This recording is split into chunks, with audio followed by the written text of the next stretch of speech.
Luyo nga nagpabiling anaa sa luwas nga level ang tubig sa kasapaan sa Davao City.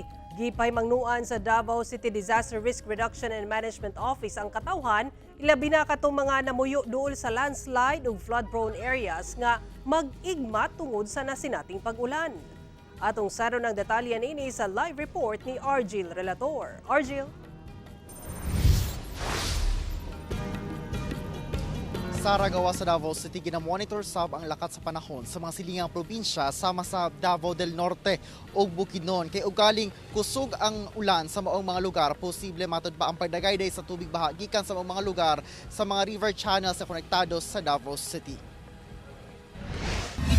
Tibok adlaw nakasinati og mga pag-ulan sa Davao City. Apan sa monitoring sa Davao City Disaster Risk Reduction and Management Office, doon na may pag-ulan sa dakong bahin sa syudad, nagpabiling normal ang level sa tubig sa kasapaan. Ang kabalak-an lang, kung dunay kusog nga pag-ulan sa kabukiran, resulta kini sa pagbaha sa downtown area sa higayong mudagayday na paubos ang baha. Naay mga areas pod nga gadagom ay napoy areas nga gataligsik. So far, labi na ginamonitor mo ang upland area, mga bukid, wala po'y monitoring dito nga kusog ang ulan. Naidagom o po'y taligsik. Unya, gimonitor po nato ang atong mga kasapaan, atong river channels. So far, wala siya significant nga nag-increase. Hinoon, 24/7 man yung nakaandam ang mga personahe sa Davao CDRMO ug andam sa pirmi ang ilang mga kagamitan. Doon na may pagdaot sa panahon o wala. Naka-alerto na sab ang mga barangay nga mo'y nakamonitor sa sitwasyon sa kasapaan gawa sa mga naka-install nga kamera sa CDRMO. Gawa sa Davao City, ginabantayan sab sa CDRMO ang lakat sa panahon sa mga silingang probinsya sama sa Bukidnon ug Davao del Norte.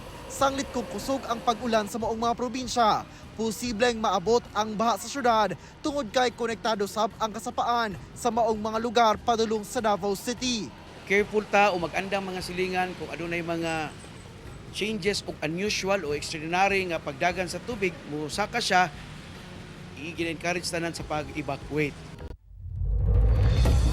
Sara, sumala sa weather forecast sa Pag-asa, easterlies ang nakaapekto sa panahon sa Davao City ug sa tibuok Davao Region. Busa lauman gihapon ang mga pag-ulan-ulan labi na sa hapon ug gabi. Busa dugang pahimangno sa Davao City Disaster Risk Reduction and Management Office labi na ngadto sa mga motorista nga hinay-hinay lang sa pagpadagan sanglit danlog ang kadalanan. Sara. Okay, daghang salamat Argil Relator.